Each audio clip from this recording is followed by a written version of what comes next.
أعوذ بالله من الشيطان الرجيم. بسم الله الرحمن الرحيم. يا أيها الذين آمنوا أنفقوا من طيبات ما كسبتم ومما أخرجنا لكم من الأرض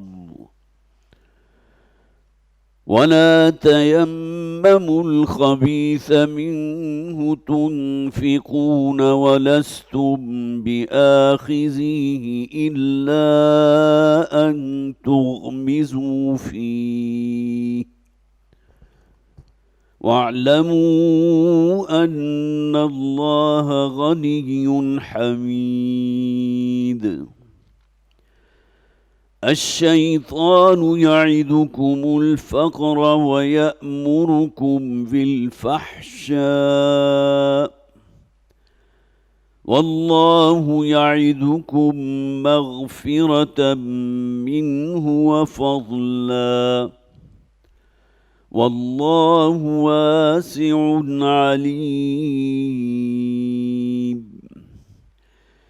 يؤتي الحكمة من يشاء ومن يؤت الحكمة فقد أوتي خيرا كثيرا وما يذكر إلا أولو الألباب. وما أنفقتم من نفقة أو نذرتم من نذر فإن الله يعلمه وما للظالمين من أنصار. إن تبدوا الصدقات فنعما هي وإن تخفوها وتؤتوها الفقراء فهو خير لكم ويكفر عنكم من سيئاتكم والله بما تعملون خبير. ليس عليك هداهم ولكن الله يهدي من يشاء وما تنفقوا من خير فلأنفسكم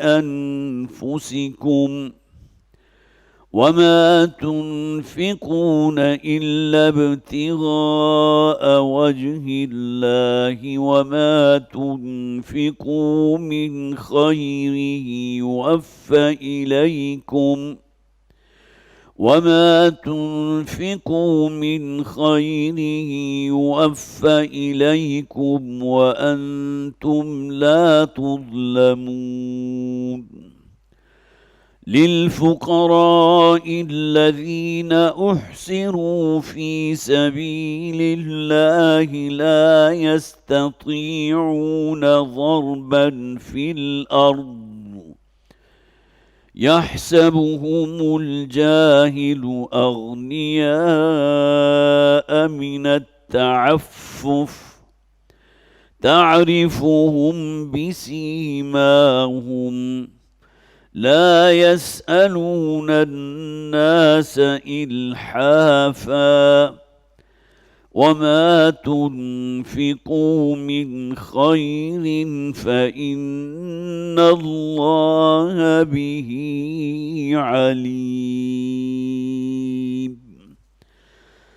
صدق الله العظيم. رب اشرح لي صدري ويسر لي أمري واحلل عقدة من لساني يفقه قولي. اللهم ألهمنا رشدنا وأعذنا من شرور أنفسنا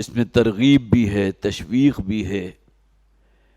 پھر یہ کہ وہ لوگ کہ جن کے دلوں میں یہ جذبہ موجود نہ ہو، تو یہ بھی کہا گیا گویا کہ ان کا اللہ پر اور آخرت پر ایمان نہیں ہے۔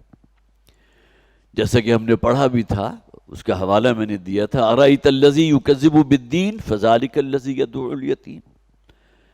کسی انسان کا وہ عمل کہ وہ یتیموں کے ساتھ بدسلوکی کرتا ہے، انہیں دھکے دیتا ہے، ان پر ظلم کرتا ہے، وہ مترادف ہے اس بات کے کہ اس کا ایمان نہیں ہے آخرت پر۔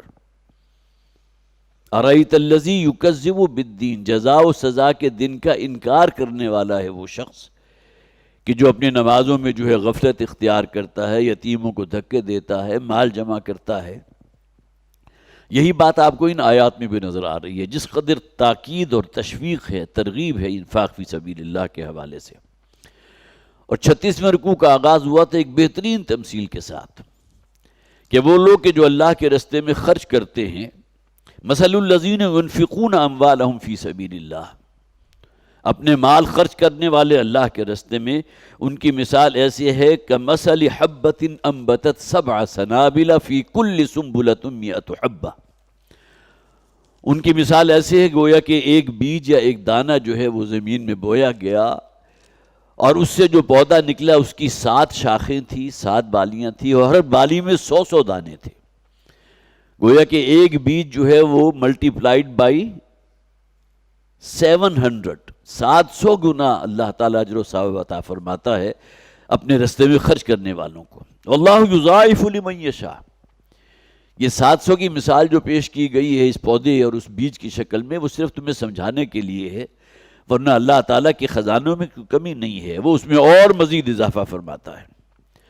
پھر ہم نے پڑھا الذین ينفقون اموالهم فی سبیل اللہ، وہ لوگ کہ جو اپنا مال خرچ کرتے ہیں اللہ کے رستے میں، ثم لا یتبعون ما انفقوا منا ولا اذى۔ اللہ نے توفیق تو دی، صدقہ و خیرات کیا، لیکن اس کے بعد احسان دھر رہے ہیں اس شخص پر کہ جس پر آپ نے کوئی معاملہ کیا تھا خیر کا، بھلائی کا، یا یہ کہ زبان کے ذریعے اسے ایذا پہنچا رہے ہیں۔ اس کے بارے میں آگے بھی ہم پڑھ لیں گے کہ جس میں فرمایا گیا کہ لا تبطلوا صدقاتکم بالمن والاذى، اے مسلمانوں اپنے صدقات اور خیرات کو یہ کسی پر احسان دھر کے یا اپنی زبان کے ذریعے اسے ایذا پہنچا کر اسے ضائع اور باطل نہ کرو۔ تو یہ جو الفاظ تھے جیسا کہ میں نے عرض کیا تھا، یہ انفاق فی سبیل اللہ کے جو مثال پیش کی گئی، اور ساتھ ہی اس بات کو بھی ذہن میں رکھیے کہ برگ و بار لانے کے اعتبار سے بیج بھی صحت مند ہونا چاہیے۔ تو جو روپیہ پیسہ آپ خرچ کر رہے ہیں اللہ کے دین کے لیے، اللہ کے رستے میں خدمت خلق کے جذبے کے ساتھ، وہ حلال اور طیب کمائی میں سے ہو۔ اس کے علاوہ یہ کہ کاشتکار جو ہے وہ مخلص بھی ہو، محنتی بھی ہو، اور اپنی کھیتی کے ساتھ اسے محبت بھی ہو۔ لہذا یہاں جو صدقہ و انفاق کرنے والا شخص ہے اس کا اللہ پر ایمان ہو، آخرت پر ایمان ہو، اور اس کے علاوہ یہ کہ اس کے اندر وہ کوئی نجاستیں جو شامل ہو جاتی ہیں، جسے یہاں فرمایا گیا کسی پر احسان دھر رہے ہیں یا زبان کے ذریعے کسی کو تانا دے رہے ہیں، تکلیف پہنچا رہے ہیں، تو گویا کہ تم نے اپنی اس صدقہ و خیرات کو بالکل باطل کر دیا۔ پھر زمین کا اچھا ہونا ضروری ہے۔ اگر کوئی سیم زدہ زمین ہے یا شور زدہ زمین ہے تو وہ معاملہ جو ہے پھر ظاہر ہے جو آپ نے بیج بویا ہے، جو محنت کی ہے، جو پیسہ لگایا، وہ سب کا سب ضائع ہو جائے گا۔ یہاں گویا کہ وہ جو بنیادی ایمانیات ہونے چاہیے انسان کے اندر، وَلَٰكِنَّ الْبِرَّ مَنْ آمَنَ بِاللَّهِ وَالْيَوْمِ الْآخِرِ وَالْمَلَائِكَةِ وَالْكِتَابِ وَالنَّبِيِّينَ۔ نیکی تو اصل میں اس شخص کی ہے کہ جس کے دل میں ایمان گہرا اترا ہوا، وہ صدقہ و خیرات کر رہے ہیں، انفاق فی سبیل اللہ کر رہے ہیں، لیکن اللہ پر ایمان نہیں ہے۔ یہی جواب مل جاتا ہے اس بات کا بھی کہ جو مشرکین ہیں یا اللہ کو نہ ماننے والے ہیں یا شرک کرنے والے ہیں، یہ بھی بڑے نیکی کے کام کرتے ہیں، صدقہ و خیرات یہ بھی کرتے ہیں، بڑی بڑی آرگنائزیشن قائم کر دیتے ہیں، چیریٹی کے بہت کام کرتے ہیں، تو لیکن یہ کہ یہاں تو مشروط اس بات سے ہے کہ جو کچھ آپ نے لگایا اللہ اور اللہ کے رسول، قرآن اور قرآن نبی اکرم صلی اللہ علیہ وسلم کی سیرت و اسوہ جو ہے وہ اصل معیار بنتا ہے، کسوٹی وہ بنتی ہے۔ اگر وہ موجود ہیں تو صدقہ و خیرات اللہ کے ہاں جو مقبول ہو جائے گا۔ پھر اس میں ایک مثال ہم نے پڑھی، بڑی خوبصورت مثال، اور مثال دی گئی اس بات کی کہ گویا کہ کوئی شخص کوئی کھیتی باڑی کر رہا ہے یا اس نے کہیں کوئی پتھریلی زمین ہے، اس کے اوپر کوئی مٹی کی ایک تہ جم گئی ہے، اور اس نے اسی کے اندر جو ہے وہ گوڈی بھی کی ہے، بیج بھی ڈال دیا ہے، اب منتظر ہے کہ فصل ہو، فصل جو ہے وہ بھی پنپنے لگی، تھوڑی سی بڑی، اور اس کے بعد تیز اور موسلادھار بارش ہوئی، اور وہ چکنی مٹی اور جو پتھریلی چٹان تھی اس کے اوپر جو کچھ بھی تھا وہ سب کا سب تیز بارش کی وجہ سے بہہ گیا۔ گویا کہ جو محنت اس شخص نے کی تھی، جو بیج خریدا گیا تھا، وہ تمام کا تمام ضائع ہو گیا۔ یہاں بھی وہی بات جو ہم پہلے پڑھ چکے ہیں، اگر کہیں ریاکاری ہے، یہ نجاستیں اگر شامل ہو جائیں، نام و نمود، ریاکاری، لوگوں کو دکھانے کا جذبہ، کسی پر احسان دھرنا، کسی کو تانا دے دینا کسی بات کے اوپر، یہ تمام چیزیں وہ نجاستیں ہیں کہ جو گویا کہ پھر ذریعہ بنتی ہیں اس عبادت و صدقہ و خیرات کو بالکل زیرو کرنے کے اعتبار سے۔ اور دوسری مثال ہم نے پڑھی تھی کہ جس میں فرمایا گیا اَيَوَدُّ أَحَدُكُمْ أَن تَكُونَ لَهُ جَنَّةٌ مِّن نَخِيلٍ، کیا تم میں سے کوئی شخص ہوگا کہ جس کی یہ خواہش نہ ہو کہ اس کے پاس ایک بہت ہی ہرا بھرا باغ بھی ہو، جس کے اندر انگور کی جو ہے وہ بیلیں بھی ہوں، پھر نہریں بھی اس کے اندر رواں ہوں، چشمے رواں ہوں، اور ہر نوع کا پھل اور میوہ اور غلہ اور اجناس اس کو وہاں سے حاصل ہو رہی ہو، اور یہ شخص پھر بڑھاپے کی عمر کو پہنچ جائے، وَأَصَابَهُ الْكِبَرُ وَلَهُ ذُرِّيَّةٌ ضُعَفَاء، اور اس کی اولاد ابھی کمزور ہے، ناتواں ہے، وہ اس قابل نہیں ہے کہ اپنے لیے خود معاش کا کوئی بندوبست کر سکے۔ گویا کہ اس بڑھاپے میں کل امید جو ہے اس کھیتی سے، اس باغ کے ساتھ اسے ہے جس کے لیے اس نے پوری اپنی جوانی ضائع کی اور بڑی محنت کی ہے۔ فَأَصَابَهَا إِعْصَارٌ فِيهِ نَارٌ فَاحْتَرَقَتْ، پھر اللہ کا حکم آیا اور ایک انتہائی تیز بگولا کہ جس کے اندر آگ کی سی تپش تھی، وہ اس کی کھیتی کے اوپر اللہ کے حکم سے چل گیا اور وہ کھیتی جو ہے جل کر خاک ہو گئی۔ كَذَلِكَ يُبَيِّنُ اللَّهُ لَكُمُ الْآيَاتِ لَعَلَّكُمْ تَتَفَكَّرُونَ، اسی طرح اللہ تعالیٰ مثالوں کے ذریعے اپنی نشانیاں بیان فرماتا ہے تاکہ تم غور و فکر کر سکو۔ اب یہاں بھی اسی بات کو لیا گیا ہے، صدقہ کرنا، خیرات کرنا یقیناً بہت نیکی کا کام ہے، چیریٹی کا کام ہے، لیکن اس کے اندر اگر کہیں نمائش، ریاکاری، خود نمائی کا جذبہ، کسی پر احسان دھرنا، یہ تمام نجاستیں اگر اس کے ساتھ لگی ہوئی ہیں تو معلوم ہوا کہ اس کی وہ شے اللہ کے ہاں مقبول نہیں ہوگی بلکہ رد کر دی جائے گی۔ یہ خلاصہ تھا 36ویں رکوع کا جو میں نے آپ کے سامنے رکھا۔ اب آئیے کہ اللہ کا نام لے کر مطالعہ شروع کرتے ہیں 37ویں رکوع کا۔ وہی مضمون جو پیچھے سے چل رہا تھا وہی اب آگے جاری ہے۔ فرمایا یا ایھا الذین آمنوا انفقوا من طیبات ما کسبتم، اے وہ لوگوں جو ایمان والے ہو، اے مسلمانوں، خرچ کرو جو تمہاری کمائی ہے اس میں سے پاکیزہ اور طیب چیزیں۔ اگر انفاق کرنا ہے، صدقہ و خیرات کرنا ہے، سب سے پہلی شرط جیسا کہ ہم نے پڑھا تھا کہ اکل حلال، کمائی جو ہے وہ پاک ہو، مطیب ہو، اور اس میں سے جو شے آپ خرچ کرنے کے لیے آگے بڑھ رہے ہیں، ارادہ کر رہے ہیں، وہ گھٹیا چیز نہ ہو۔ لن تنالوا البر حتى تنفقوا مما تحبون، تم نیکی کے مقام تک نہیں پہنچ سکتے جب تک کہ خرچ وہ نہ کرو جو تمہیں پسند ہے۔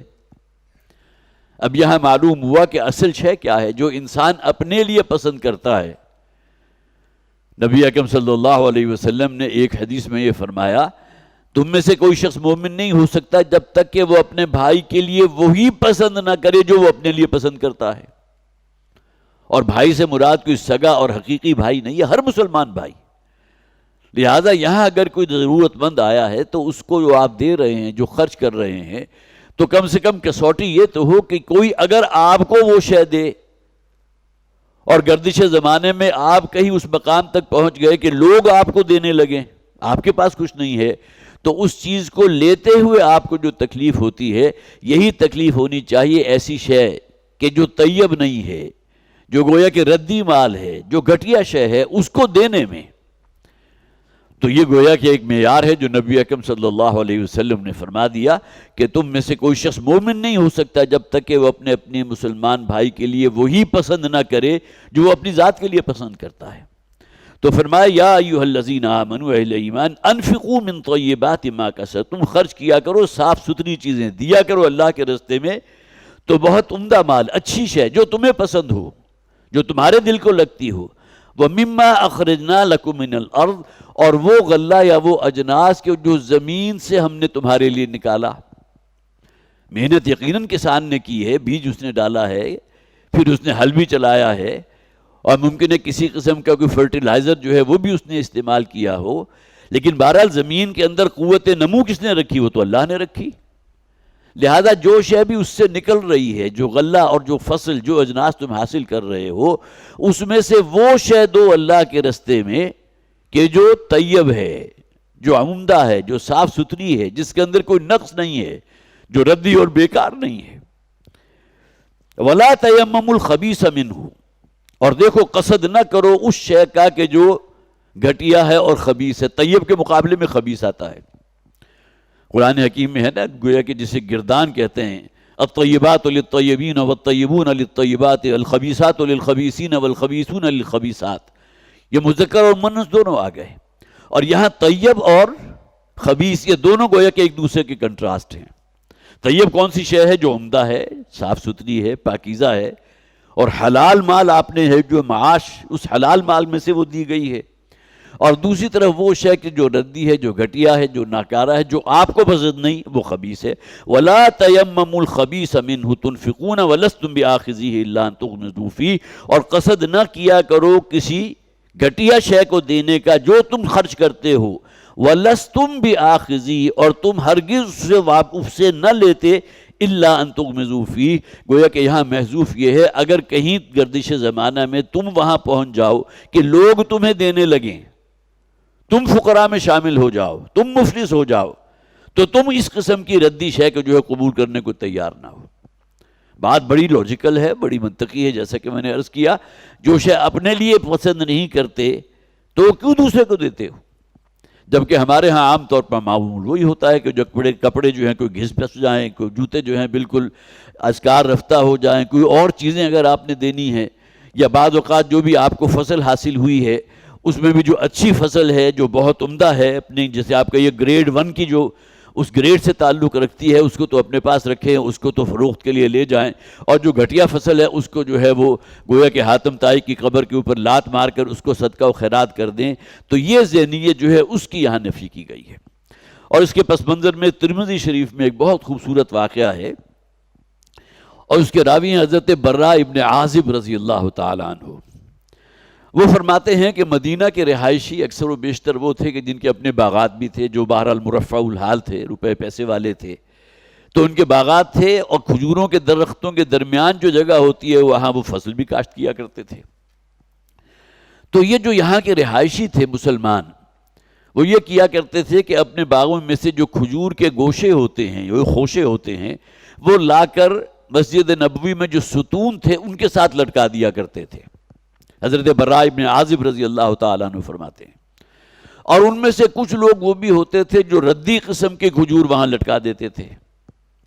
اور پیش نظر کیا ہوتا تھا کہ جو شخص بھی بھوکا ہے یا ضرورت مند ہے، اور خاص طور پر مسجد نبوی کے باہر آج بھی جو صفہ کا ایک چبوترا موجود ہے، تو وہاں تو بہت سے صحابہ کرام موجود ہوتے تھے جن کا اپنا ذریعہ معاش کوئی نہیں تھا. وہ تو اپنے آپ کو وقف کیے ہوئے تھے اللہ کے لیے، اللہ کے دین کے لیے، اللہ کے رسول کے لیے. اور جو کچھ سیکھتے تھے انہی کے ذریعے جو ہے وہ چیزیں ہم تک پہنچی احادیث کی شکل میں. تو حضرت براء ابن عازب رضی اللہ تعالیٰ عنہ فرماتے ہیں، یہ آیہ مبارکہ کا شان نزول اصل میں یہ شے ہے کہ جہاں وہ اچھی کھجوروں کے خوشے بھی لٹکے ہوتے تھے جس سے مسلمان فقراء صحابہ جو ہے استفادہ کیا کرتے تھے، اور وہیں بعض لوگوں کی طرف سے ردی کھجوریں بھی لٹکا دی جاتی تھی. اور جب یہ آیہ مبارکہ نازل ہوئی تو وہ لوگ بھی متنبہ ہو گئے اور اپنی اس حرکت سے باز آ گئے، اور آئندہ کے لیے انہوں نے پھر وہ کوئی کام ایسا نہیں کیا کہ جس میں گویا کہ وہ ایسی شے کہ جو نظر سے اتری ہوئی ہو، جو گھٹیا ہو، جو ردی ہو، اس کو لٹکا دیا جائے. تو یہ بہت خوبصورت واقعہ ہے جس کے بارے میں حضرت براء ابن عازب رضی اللہ تعالیٰ عنہ فرماتے ہیں کہ ان آیات کے نازل ہونے کے بعد لوگوں کا جن کا بھی یہ طرز عمل تھا ان سے باز آ گئے. تو وَلَا تَيَمَّمُوا الْخَبِيثَ مِنْهُ تُنْفِقُونَ وَلَسْتُمْ بِآخِذِيهِ إِلَّا أَن تُغْمِضُوا فِيهِ، اور تم نہ ہوتے اس کو لینے والے مگر یہ کہ تغمضوا، اسے کہتے ہیں کہ صرف نظر کر لینا، نظر انداز کر دینا، کسی کو گویا کہ آپ چشم پوشی کر جانا. تو صرف اس صورت میں تو تم اس قسم کی شے کو قبول کرتے کہ اس کو نظر انداز کر دو، چشم پوشی کر دو، ورنہ عام حالات میں اس قسم کا ردی اور گھٹیا مال تم قبول نہ کرتے. وَاعْلَمُوا أَنَّ اللَّهَ غَنِيٌّ حَمِيدٌ، یہاں بھی اشارہ کر دیا گیا کہ خوب اچھی طرح جان لو کہ اللہ غنی بھی ہے اور حمید بھی ہے. اسے تمہارے صدقہ و خیرات کی احتیاج نہیں ہے. جو کچھ تم کر رہے ہو اپنے بھلے کے لیے کر رہے ہو. یہ تمہارے ہی کام آنے والا ہے. لئن شکرتم لازیدنکم ولئن کفرتم ان عذابی لشدید. یہ شکر گزاری کی روش ہے نا کہ اللہ تعالیٰ نے جو انعام و احسان تم پر کیا اس میں خلق خدا کا حصہ جو ہے وہ بھی لگاؤ، ان میں بھی تقسیم کرو، یہ شکر گزاری ہوگی. تو اللہ تعالیٰ فرماتا ہے جو شخص بھی شکر گزاری کی روش اختیار کرے گا اللہ تعالیٰ اس میں اور اضافہ کر دے گا، اس کو مزید عطا فرمائے گا. تو وَاعْلَمُوا أَنَّ اللَّهَ غَنِيٌّ حَمِيدٌ. اللہ تعالیٰ غنی ہے، اسے کسی شے کی احتیاج نہیں ہے، حمید ہے، وہ ستودہ صفات ہے. الشیطان یعدکم الفقر ویأمرکم بالفحشاء. دیکھیے انسان کے اندر بھی از فرشتہ شرشتہ وز حیوان، انسان کے اندر ایک مکمل حیوان بھی موجود ہے، ایک اس کا حیوانی وجود ہے، دوسری طرف اس کا ایک روحانی وجود بھی ہے. حیوانی وجود اسے پستی کی طرف کھینچ رہا ہے. ان النفس لامارۃ بالسوء. یہ نفس انسانی اور جو حیوانی خواہشات ہیں، حیوانی جبلتیں ہیں، وہ انسان کو پستی کی طرف کھینچنے والی ہیں، برائی کی دعوت دینے والی ہیں. دوسری طرف ایک اس کا روحانی وجود ہے جو اس کا ترفع چاہتا ہے، اس کی بلندی چاہتا ہے. نبی اکرم صلی اللہ علیہ وسلم نے فرمایا، ترمذی شریف کی روایت ہے، حضرت عبداللہ ابن مسعود رضی اللہ تعالیٰ عنہ اس کے راوی ہیں، حضور فرماتے ہیں کہ ابن آدم پر اللہ تعالیٰ نے شیطان کو بھی تصرف کا حق دیا، اختیار دیا، اور اسی طرح فرشتوں کو بھی انسان پر تصرف کا اختیار دیا ہے. اور آگے پھر مزید آپ نے نبی اکرم صلی اللہ علیہ وسلم نے اس کی تشریح فرمائی ہے، شیطان برائی، گناہ اور معصیت کی ترغیب دیتا ہے جبکہ فرشتے نیکی اور خیر کی طرف بلاتے ہیں. یہ مارکہ حق و باطل خارج میں تو ہے ہی، شیطان اور حق باہم ایک دوسرے کے سامنے کھڑے ہیں، مد مقابل ہیں. ایک طرف آج کا زمانہ ہے جہاں شیطان گویا کہ ننگا ناچ رہا ہے، دوسری طرف وہ ہیں کہ جو حق کے علم بردار ہیں، امر بالمعروف نہی عن المنکر کہنے والے. حق و باطل کا مارکہ تو جاری ہے. یہی مارکہ ہمارے اندر بھی برپا ہے. فرشتے ہیں جو ہماری حوصلہ افزائی کرتے ہیں، ہماری پیٹھ تھپکتے ہیں، نیک اعمال کرنے پر ہمارے اندر ایک طمانینت اور سکون پیدا کرتے ہیں. اور دوسری طرف شیطان ہے جو ہمیں ترغیب دے رہا ہے بدی کی طرف، معصیت کی طرف، گناہ کی طرف. تو یہ کشمکش اندر جاری ہے. تو حضور فرماتے ہیں کہ اللہ تعالیٰ نے شیطان کو بھی تصرف دیا، الذی یوسوس فی صدور الناس. یہ الگ بات ہے کہ قرآن حکیم میں اس بات کو واضح کر دیا گیا کہ شیطان اور وہ لوگ جو اس کے پیروکار بن گئے تھے، شیطان اس موقع پر انہیں کہے گا فَلَا تَلُومُونِي وَلُومُوا أَنفُسَكُمْ. آج مجھے کوئی لعنت ملامت نہ کرو بلکہ ملامت کرو اپنے آپ کو. میں نے تمہیں شر کا اور بدی کا رستہ دکھایا تھا لیکن اللہ نے مجھے اختیار نہیں دیا تھا، تمہیں زبردستی اس رستے کی طرف کھینچ لیتا. یہ اختیار تمہارا اپنا تھا، لہٰذا آج اگر لعنت اور ملامت کرنی ہے تو اپنے آپ کرو. فَلَا تَلُومُونِي وَلُومُوا أَنفُسَكُمْ. بڑا شاندار خطاب ہے شیطان کا جو وہ میدان حشر میں کرے گا، اور وہ پیروکار جو اس کے اوپر لعنت بھیجیں گے، پھٹکار کہیں گے کہ تمہاری وجہ سے آج یہ جہنم ہمارا مقدر بنی ہے. جہنم کو دیکھتے ہوئے آگ ان کے نگاہوں کے سامنے ہوگی. تو شیطان نے اس موقع پر جو خطاب فرمایا ہے، یہ فرمایا کہ لفظ میں خاص طور پر استعمال کر رہا ہوں اس لیے کہ آج ان کا جسے آپ کے یہ ہاتھ جوڑے کھڑے ہیں شیطان کے سامنے، وہی شیطانی وسواس ہیں، وہی خناس ہے جس کی طرف وہ بکٹوٹ دورے چلے جا رہے ہیں، اور شیطان کے نقش پا کی وہ پیروی میں لگے ہوئے ہیں. اور شیطان اس دن ان سے اعلان برات کرے گا کہ میرا تم سے کوئی تعلق نہیں. ہاں یہ اختیار حضور فرماتے ہیں کہ شیطان کو دیا ہے. وہ راغب کرتا ہے، ترغیب دیتا ہے، انگیخت کرتا ہے ہماری حیوانی جبلتوں کو، تاکہ انسان جو ہے وہ جو اس نے اللہ سے کہا تھا نا کہ تو دیکھے گا کہ تیری ابن آدم میں سے بہت کم ہوں گے جو تیری عبادت اور تیری بندگی میں رہیں گے، اکثر کو اپنے پیچھے میں لگا لوں گا. اور آج کا دور آپ کو معلوم ہے، اس اعتبار سے تو گویا کہ شیطانی جو معاملات ہیں اس حوالے سے کلائمیکس کا دور ہے. تو الشیطان یعدکم الفقر ویأمرکم بالفحشاء. شیطان تو تمہیں یقین دلاتا ہے. وعدہ یعدو کسی شے کا وعدہ کرنا بھی ہے اس کے معنی، اور یہ کہ کسی شے کا یقین دلانا. تو شیطان تمہیں یقین دلاتا ہے اس بات کے، تمہیں ترغیب دیتا ہے اس بات کی طرف، چونکہ صدقہ و خیرات کی بات ہو رہی ہے، انفاق فی سبیل اللہ کی بات ہو رہی ہے. لہٰذا سب سے پہلا وسوسہ جو انسان کے اندر وہ داخل کرتا ہے وہ یہ ہے کہ تم فقیر ہو جاؤ گے. آج جو تم نے پس انداز کیا ہے، جو بچت کی ہے، وہ آئندہ کے لیے ہے نا. اگر تم نے یہ دے دیا یا اس میں سے بڑا حصہ دے دیا یا کچھ بھی دے دیا تو یہ نوٹ کر لو کہ آئندہ پھر تمہارے پاس کچھ نہیں رہے گا. الشیطان یعدکم الفقر. وہ تو تمہیں گویا کہ یقین دلا رہا ہے اس بات پر کہ آئندہ زندگی میں وہ فقر سے تمہیں جو ہے پھر سابقہ پیش آئے گا، تمہاری اپنی ضرورت پوری کرنے کے لیے بھی تمہارے پاس کچھ نہیں ہوگا۔ اور دوسرا سب سے بڑا ہتھ کنڈا شیطان کا، وَيَأْمُرُكُمْ بِالْفَحْشَاءِ، اور وہ تمہیں حکم دیتا ہے بے حیائی کا۔ دیکھیے فقر کے بارے میں ہے ترغیب دینا، یقین دلانا، اور حکم دیتا ہے تمہیں فحشاء کا، بے حیائی کا، عریانی کا۔ اور اس اعتبار سے بھی دیکھ لیجئے آج کا دور ہے کیسا، سب کو معلوم ہے۔ تو گویا کہ شیطان کے یہ دو بڑے ہتھ کنڈے کہ روپے پیسے کو سینت کے رکھو، سنبھال کے رکھو، تمہارا مستقبل گویا کہ اس کا انحصار اسی بچت پر ہے جو پس انداز تم کرو گے، اور دوسری طرف وہ انسان کے اندر جو حیوانی جبلت ہے، جو سیکس ہے، اس کو گویا کہ انگیخت کرتا ہے، اس کو ایکسپلائٹ کرتا ہے۔ وَيَأْمُرُكُمْ بِالْفَحْشَاءِ وَاللَّهُ يَعِظُكُمْ مَغْفِرَةً مِّنْهُ وَفَضْلًا، جبکہ وہی جو انسان کے اندر روحانی وجود ہے وہ اسے یقین دلاتا ہے اس بات کا، وعدہ کرتا ہے اس کے ساتھ، جیسے کہ حامیم سجدہ میں فرمایا گیا نا، ان الذین قالوا ربنا اللہ ثم استقاموا تتنزل علیہم الملائکۃ الا تخافوا ولا تحزنوا وابشروا بالجنۃ التي کنتم توعدون۔ تو نبی اکرم صلی اللہ علیہ وسلم نے فرمایا نا کہ فرشتوں کا بھی تصرف ہے انسانوں کے اوپر، انہیں بھی اللہ تعالیٰ نے گویا کہ وہ دیا ہے کہ وہ انسانوں کی پیٹھ بھی تھپکتے ہیں، انہیں تسلی دیتے ہیں، ان کے اندر ثبات پیدا کرتے ہیں، حوصلہ افزائی کرتے ہیں، جس کو یہاں فرمایا گیا سورہ حامیم سجدہ میں، تتنزل علیہم الملائکۃ الا تخافوا ولا تحزنوا وابشروا بالجنۃ التي کنتم توعدون۔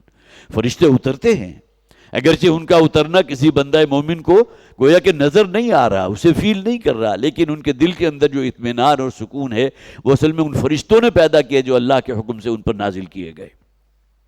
تو واللہ یعدکم مغفرۃ منہ وفضلا، اللہ تعالیٰ تو تم سے وعدہ کرتا ہے کہ مغفرت بھی کرے گا، جو کوئی معصیت، کوئی گناہ، کسی غلطی یا جذبات کے کہیں ایسا تیز جو ہے غلبہ ہوا کہ کسی گناہ کے اندر مرتکب ہو گئے، اس کے صدق دل سے توبہ کرو، اللہ تعالیٰ کی طرف سے پختہ وعدہ ہے کہ وہ مغفرت فرمائے گا۔ وَفَضْلًا إِنَّمَا التَّوْبَةُ عَلَى اللَّهِ لِلَّذِينَ يَعْمَلُونَ السُّوءَ بِجَهَالَةٍ، کسی شخص کی کہ جس نے کہیں جہالت میں، نادانی میں، جذبات میں آ کر کوئی گناہ کیا اور اس کے بعد پھر صدق دل سے اللہ کے حضور توبہ کر دی، تو ایسے لوگوں کی توبہ کا قبول کرنا اللہ تعالیٰ نے اپنے اوپر لازم قرار دے دیا۔ حالانکہ جو اصطلاح ہے لزوم کی، یہ ہم اللہ تعالیٰ کے لیے استعمال نہیں کر سکتے، اللہ پر لازم ہے۔ اللہ تعالیٰ کے اوپر تو کوئی لازم نہیں ہے، وہ چاہے تو ابو جہل کو بخش دے، جیسے کہ حدیث کے اندر واقعہ بھی آتا ہے، ایک فاحشہ عورت تھی، بدن فروش عورت تھی، اور نبی اکرم صلی اللہ علیہ وسلم کی حدیث میں جو بیان کیا گیا اس کے اندر رحم دلی کا جذبہ ایسا تھا کہ اس نے ایسے ایک کتے کو کہ جو بالکل بھوکا پیاسا تھا، اس کی کچھ جو ہے کوئی سامان دے دیا کھانے کے لیے، کوئی اس کے سامنے رکھ دیا، کوئی پانی کا بندوبست کر دیا، اللہ تعالیٰ کو اس کا یہ عمل اتنا پسند آیا کہ اس کی بخشش فرما دی۔ تو اللہ پر تو کسی شے کا جبر نہیں ہے، لیکن ان بندوں کی توبہ کو قبول کر لینا، ثم یتوبون من قریب، جو صدق دل سے اللہ کے حضور توبہ کرتے ہیں اور اس توبہ کے معاملے کو مؤخر نہیں کرتے، من قریب ان کے الفاظ ہیں، فوراً ہی توبہ کر لیتے ہیں، تو اللہ تعالیٰ کے لیے گویا کہ اس کا وعدہ ہے کہ اللہ تعالیٰ ایسے لوگوں کی توبہ کو لازماً قبول فرمائے گا۔ تو واللہ یعدکم مغفرۃ منہ وفضلا، اللہ تعالیٰ وعدہ کرتا ہے تم سے مغفرت کا بھی اور اس کا فضل بھی تمہیں حاصل ہوگا۔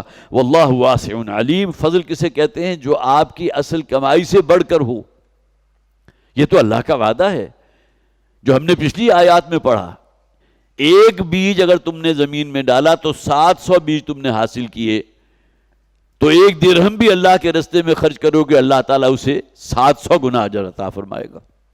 اور آگے یہ بھی فرمایا گیا یضاعف لمن یشاء، اور جس کے لیے اللہ تعالیٰ چاہے گا اس اجر و ثواب میں اور مزید اضافہ فرما دے گا۔ تو یہاں جو فرمایا گا نا فضلہ، فضلہ کے معنی کیا ہے؟ جو تمہاری کمائی تھے اس سے بھی بڑھ کر تمہیں عطا فرمائے گا۔ ایک فرض ہوتا ہے جو ہم ادا کرتے ہیں، ایک نفل ہوتا ہے، نفل کسے کہتے ہیں؟ زائد چیز۔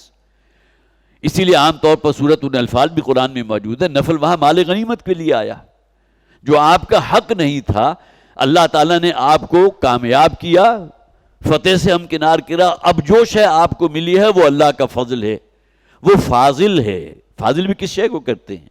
جو آپ کی اس سے بازائد ہو، فرض سے آگے بڑھ کر جو شے دی جائے وہ نفل میں آتا ہے نا۔ یہاں بھی فرمایا گیا اللہ کی طرف سے مغفرت کا بھی پختہ وعدہ ہے، اور ساتھ ہی یہ کہ اللہ کی طرف سے مزید اور بہت کچھ عطا کیا جائے گا۔ واللہ واسع علیم، اللہ بڑی وسعت والا ہے کہیں تمہارے دل میں یہ خیال پیدا نہ ہو جائے کہ اللہ کے خزانے میں کوئی کمی واقع ہو جائے گی، بلکہ اجر و ثواب میں اللہ تعالیٰ کے خزانے میں کوئی کمی نہیں ہے، علیم، ہر شے کا علم رکھنے والا۔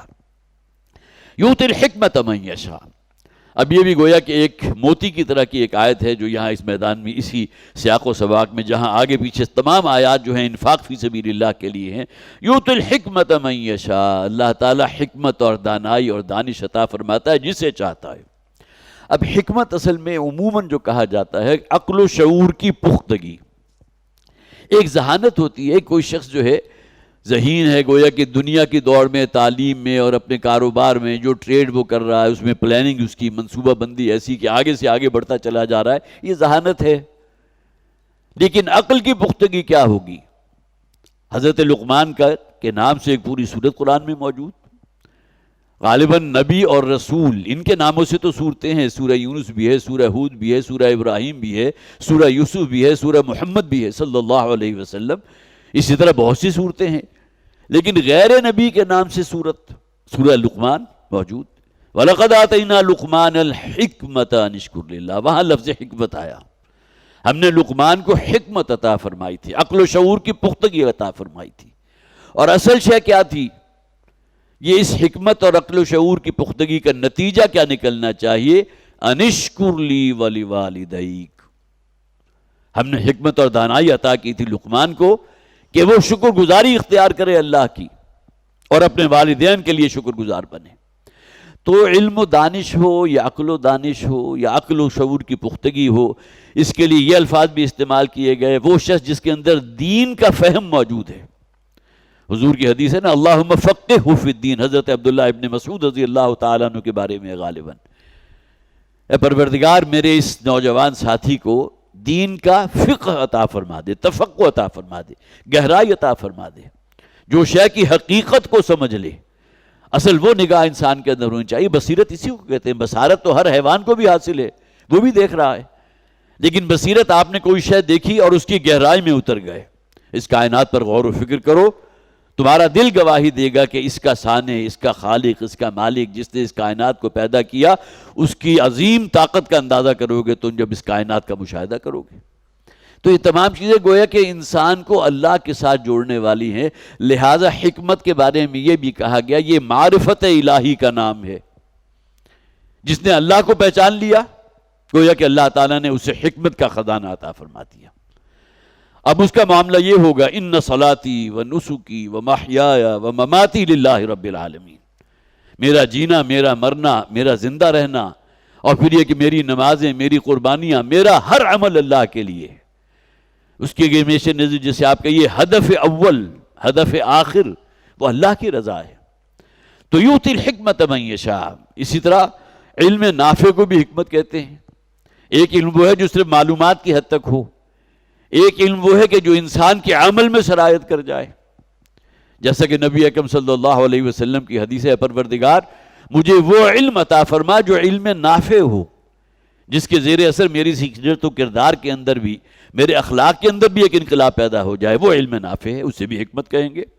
اسی طرح جیسا کہ میں نے عرض کیا حضرت لقمان کا ذکر، وہاں فرمایا گیا وَلَقَدْ آتَيْنَا لُقْمَانَ الْحِكْمَةَ أَنِ اشْكُرْ لِلَّهِ، یہاں فرمایا یؤتی الحکمت من یشاء، اللہ تعالیٰ حکمت اسے عطا فرماتا ہے جسے وہ چاہتا ہے، جس کے اندر پیاس اور طلب ہوگی اسی کو اللہ تعالیٰ حکمت عطا فرمائے گا۔ وَمَن يُؤْتَ الْحِكْمَةَ فَقَدْ أُوتِيَ خَيْرًا كَثِيرًا، اور جس شخص کو بھی حکمت اور دانائی اور عقل و شعور کی پختگی اور معرفت الہی اور دین کا تفقہ اور دین کی سمجھ عطا فرما دی جائے تو یہ وہ شخص ہے کہ جسے بہت بڑا خیر دے دیا گیا۔ اب اس کی دنیا اور آخرت دونوں سنور گئی۔ دنیا کا سنور جانا صرف روپے پیسے کی بہتات اور مال و دولت کا بہت زیادہ جمع ہو جانا نہیں ہے۔ اصل شے کیا ہے؟ انسان کے اندر سکون اور اطمینان کی کیفیت پیدا ہو جائے۔ الذین آمنوا ولم یلبسوا ایمانہم بظلم اولئک لہم الامن وہم مہتدون۔ ایمان کا اصل حاصل کیا ہے؟ امن، باطنی سکون، باطنی امن، باطنی اطمینان۔ یہی وجہ قرآن حکیم میں اولیاء اللہ کا ذکر جو قرآن کہتا ہے الا ان اولیاء اللہ لا خوف علیہم ولا هم یحزنون، یہی دو چیزیں ہیں جو انسان کے اندر بے چینی اور اضطراب پیدا کرتی ہیں، اسی کی وجہ سے تشنگی رہتی ہے۔ اور وہی کیا ہے، مستقبل کے بارے میں خوف ہے، اندیشہ ہے، یہ نہ ہو جائے، وہ نہ ہو جائے۔ اور ماضی میں اگر کوئی حادثے سے ہو گزرے، اللہ کی طرف سے آزمائش تھی، لیکن اسی کو پچھتاوا ہے، اسی کے بارے میں جو نالا و شیون ہے، سب کچھ گویا کہ اسی آہ و فغاں ہو رہی ہے، تو اسی کے معاملے میں۔ اب یہ وہ چیزیں ہیں جس سے انسان کی سطحیت واضح ہوتی ہے، گہرائی نہیں ہے، عقل و شعور کی پختگی سے بالکل خالی ہے یہ شخص۔ وَمَنْ يُؤْتَ الْحِكْمَةَ فَقَدْ أُوتِيَ خَيْرًا كَثِيرًا، جس شخص کو بھی حکمت عطا فرما دی گئی تو اسے تو بہت بڑا خیر دے دیا گیا، اس سے بڑے خیر کا تصور نہیں کر سکتے، اس لیے کہ وہ شے ہے کہ جس کی بنیاد پر آخرت میں آپ کو فوز و فلاح سے ہمکنار کیا جائے گا اور وہاں کامیابی آپ کا مقدر ہوگی۔ وَمَا يَذَّكَّرُ إِلَّا أُولُو الْأَلْبَابِ، اور ہوش مند لوگ ہی ہیں کہ جو ان باتوں سے نصیحت حاصل کرتے ہیں۔ یذکر اصل میں یتذکر تھا، ادغام کی وجہ سے یذکر بن گیا۔ اس کے معنی کیا ہے؟ نصیحت قبول کرنے والے، جس کے اندر عقل و شعور کی کوئی پختگی ہوگی، ہوش مند لوگ ہوں گے، ان کے اندر تفقہ فی الدین ہوگا، ان میں معرفت الہی ہوگی، عقل و دانش ہوگی، وہی لوگ ہوں گے کہ جو آیات قرآنیہ کے ذریعے جو ہے کوئی نصیحت حاصل کر سکیں گے، کوئی خیر اس سے جو ہے اکتساب کر سکیں گے۔ وما یذکر الا اولو الالباب، اور اس سے نصیحت حاصل نہیں کرتے مگر وہی لوگ جو ہوش مند ہیں اور عقل و شعور والے ہیں۔ وما انفقتم من نفقۃ او نذرتم من نذر فإن اللہ یعلم، اور جو کچھ بھی تم خرچ کرتے ہو، من نفقۃ، کسی قسم کا بھی خرچ کرنا، پہلی قید وہ لگا دی گئی تھی کہ حلال کمائی سے جو معاش تمہارا ہو اس میں حرام شامل نہ ہو۔ پھر جو شے تم خرچ کرو اس میں کہ ریاکاری کی نیت نہ ہو، نام و نمود نہ ہو، کسی کے ساتھ اگر خیر کا معاملہ کر رہے ہو، احسان کا معاملہ، احسان دھرنے والے نہ ہو، تانا دینے والے نہ ہو۔ انسان اس زبان کے ذریعے دوسرے کو جو چرکا پہنچاتا ہے، غالباً تلوار کا اگر وال پڑے تو اتنا زخم نہیں لگے گا جتنا انسان کے جگر کو چیر دینے والے جملے جو ہیں انسان کے اندر سے پار ہو جاتے ہیں۔ تو فرمایا وما انفقتم من نفقۃ، جو شے بھی تم خرچ کرتے ہو ان چیزوں میں سے جو خرچ کرنے والی ہیں، او نذرتم من نذر، یا تم نظر کرو، قبول کرو، منت مانگو جو نظر تم کرتے ہو۔ اب یہاں دیکھیے دو اصطلاحات آگئے، ایک تو صدقہ ہے، انفاق فی سبیل اللہ ہے، صدقات واجبہ بھی ہیں، صدقات نافلہ بھی ہیں۔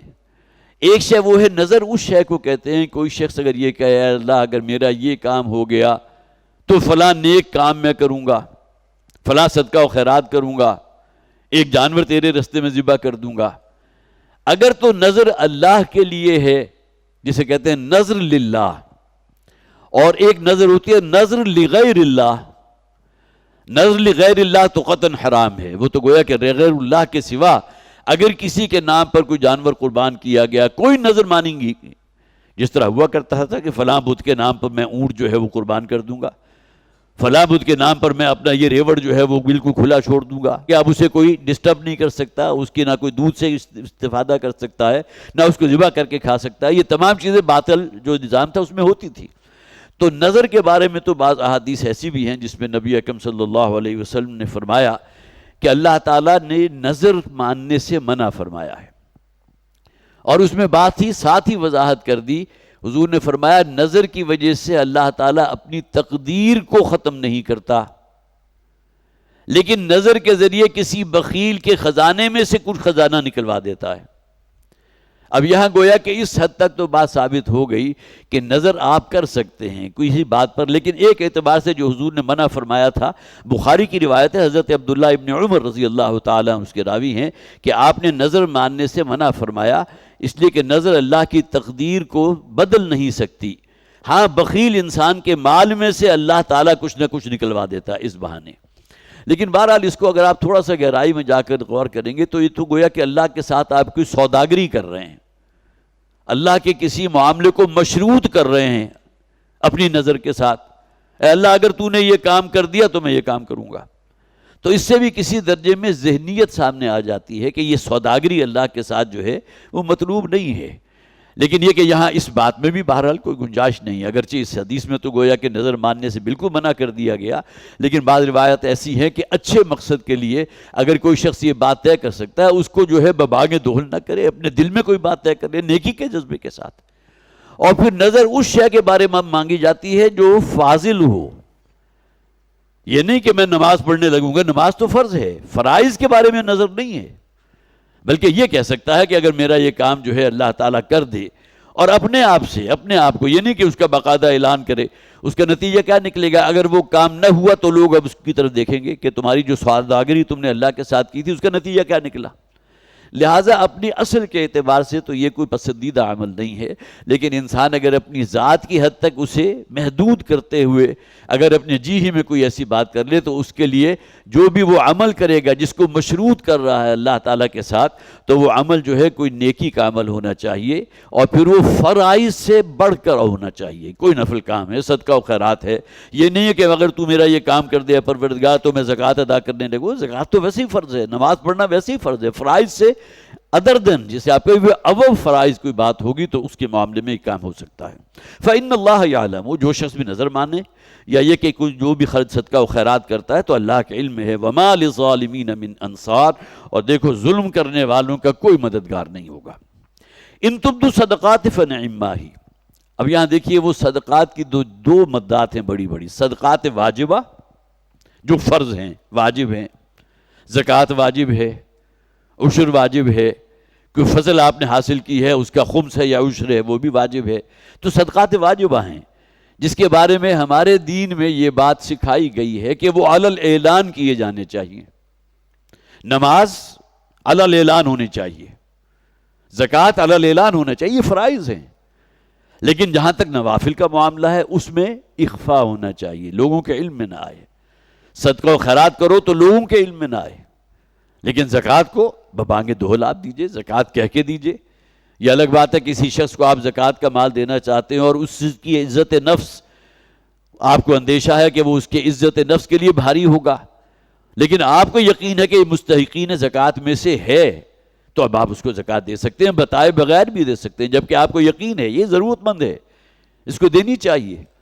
تو اس اعتبار سے گویا کہ یہاں تقسیم ہو جاتی ہے، لیکن یہاں فرمایا گیا ان تبدوا الصدقات فنعما ہی، اگر تم اپنے صدقات، یہاں مراد ہے صدقات واجبہ، وہ علی الاعلان ظاہر کر کے اور لوگوں کو بتا کر گویا کہ ظاہری طور پر دو، فنعما ہی، تو یہ بھی بہت اچھی بات ہے اور یہ مطلوب ہے جیسا کہ میں نے عرض کیا۔ وَإِن تُخْفُوهَا وَتُؤْتُوهَا الْفُقَرَاءَ، لیکن اسی صدقہ و خیرات کو اگر تم چھپا کر دیتے ہو اور اسے پہنچاتے ہو فقراء تک، فَهُوَ خَيْرٌ لَكُمْ، تو یہ تمہارے لیے بہت بہتر ہے۔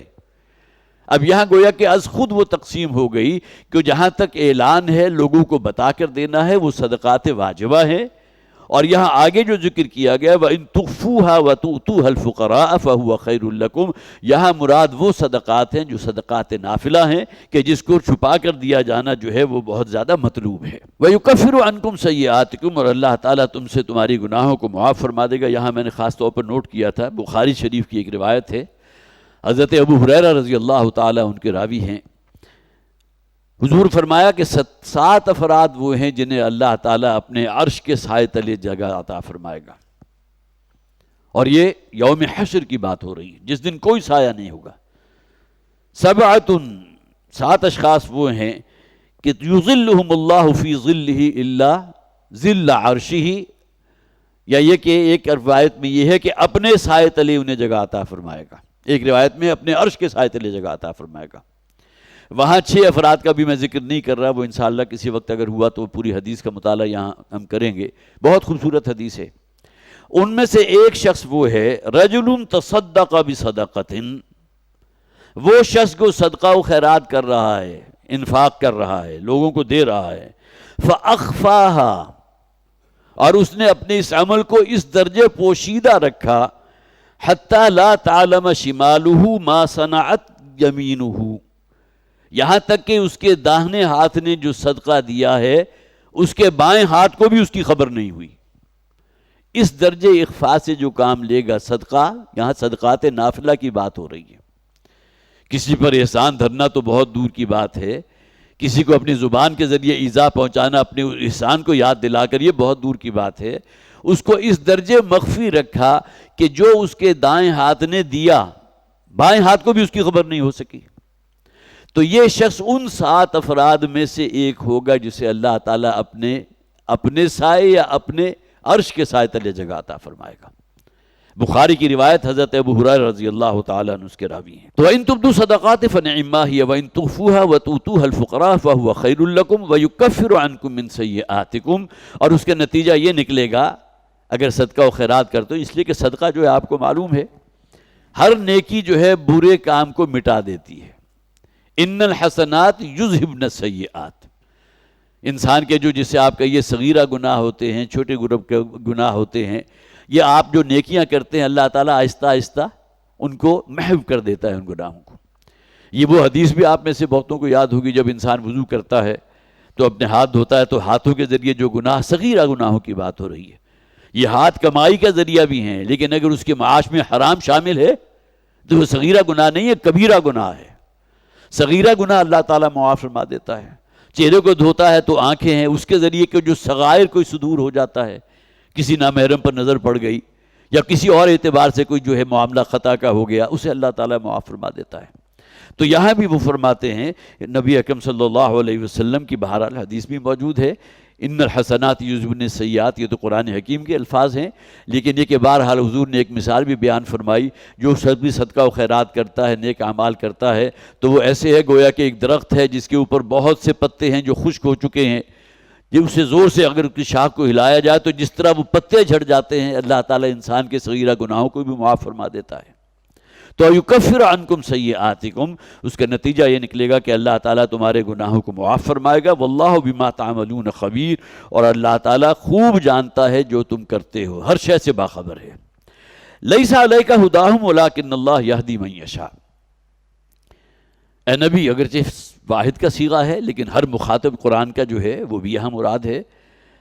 یہاں فرمایا گیا حضور سے مخاطب ہو کر، اے نبی صلی اللہ علیہ وسلم، آپ ذمہ دار نہیں ہیں ان لوگوں کی ہدایت کے.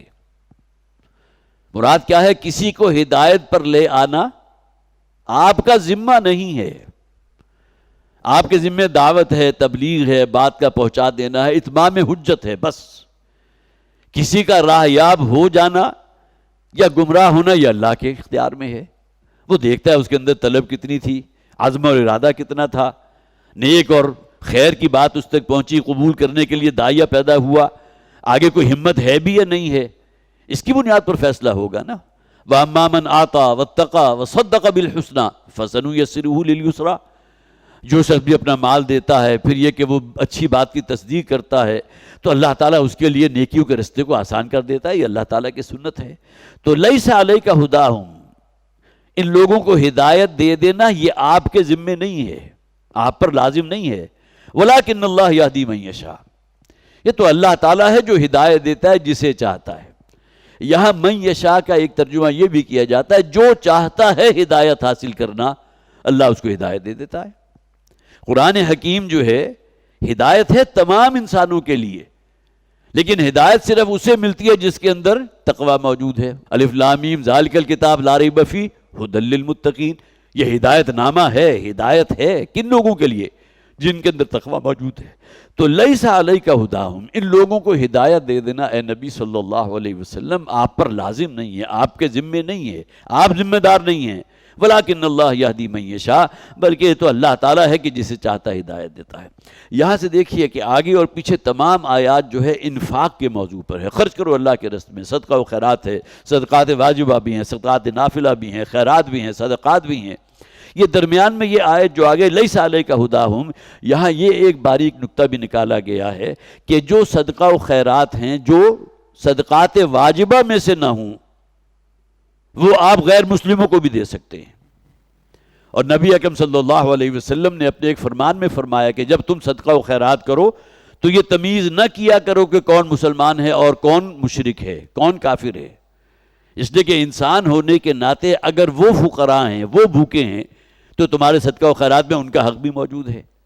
ہاں جہاں تک معاملہ صدقات واجبہ کا ہے، جس میں زکوٰۃ ہے، عشر ہے، خمس ہے، جس کا میں ذکر کر چکا، اور جو بھی صدقات ہیں ان کے بارے میں بہرحال یہ بات طے ہے کہ وہ غیر مسلموں کے لیے نہیں ہے.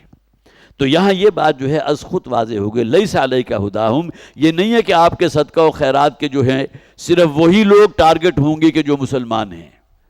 غیر مسلموں تک بھی آپ اپنے صدقہ و خیرات پہنچا سکتے ہیں، لیکن وہاں وہ بات اپنی جگہ رہے گی کہ زکوٰۃ اور اس کے علاوہ صدقات واجبہ جو ہے وہ اصل حق ہے مسلمانوں کا۔ لیس علیک ھداھم ولکن اللہ یہدی من یشاء وما تنفقوا من خیر فلانفسکم، تو جو کچھ بھی تم اپنے مال میں سے خرچ کرو گے وہ تمہاری بہتری کے لیے تمہارے ہی کام آنے والا ہے۔ وما تنفقون الا ابتغاء وجہ اللہ، اور جو کچھ بھی تم خرچ کرتے ہو اللہ کی رضامندی حاصل کرنے کے لیے، اللہ کے چہرے انور کو تلاش کرنے کے لیے، تمہارا غرض، تمہاری غایت، تمہارا مقصد اللہ کو راضی کرنا ہو۔ یہاں مراد کیا ہے؟ صدقہ و خیرات کے ضمن میں ریاکاری نہ ہو، خود نمائی نہ ہو، کسی پر احسان دھرنا نہ ہو، اپنی زبان کے ذریعے کسی کو احسان دلا کر اس کو جو ہے اس کو ایذا پہنچانا مقصود نہ ہو۔ وما تنفقوا من خیر یوفی الیکم وانتم لا تظلمون، اور جو کچھ بھی تم اپنا مال خرچ کرو گے، جو خیرات دو گے، یوفی الیکم، پورا پورا اجر و ثواب اللہ تعالیٰ تمہیں عطا فرما دے گا۔ وفا یوفی آتا ہے پورا پورا دے دینا، توفا یا توفی پورا پورا وصول کر لینا۔ تو یہاں فرمایا گیا یوفی الیکم، اللہ تعالیٰ پورا پورا اجر و ثواب تمہیں دے گا اس کا، وانتم لا تظلمون، اور تم پر کسی نوع کا کوئی ظلم نہیں کیا جائے گا۔ یہاں دیکھا آپ نے کہ ہم نے 36واں رکوع پڑھا، وہ پورا کا پورا انفاق کے موضوع پر تھا، انفاق فی سبیل اللہ۔ انہی 4 لڑیوں میں سے ایک لڑی ہے، ایک لڑی جو ہے وہ اعمال کی تھی، ایک معاملات کی تھی، ایک صدقات و خیرات انفاق فی سبیل اللہ جہاد بالمال کی تھی، اور چوتھی لڑی جو ہے وہ جہاد اور قتال فی سبیل اللہ کی تھی۔ تو ان میں سے یہ ایک لڑی جو ہے یہ تقریباً پورے 2 رکوع جو ہے مسلسل اسی لڑی کے جو اصل مضامین ہیں اسی کے اوپر مشتمل ہیں۔ اللہ تعالی ہمیں قرآن حکیم کو سمجھنے کی اور ان باتوں پر عمل کرنے کی توفیق عطا فرمائے۔ بارک اللہ لی ولکم فی القرآن العظیم ونفعنی وإیاکم بالآیات والذکر الحکیم۔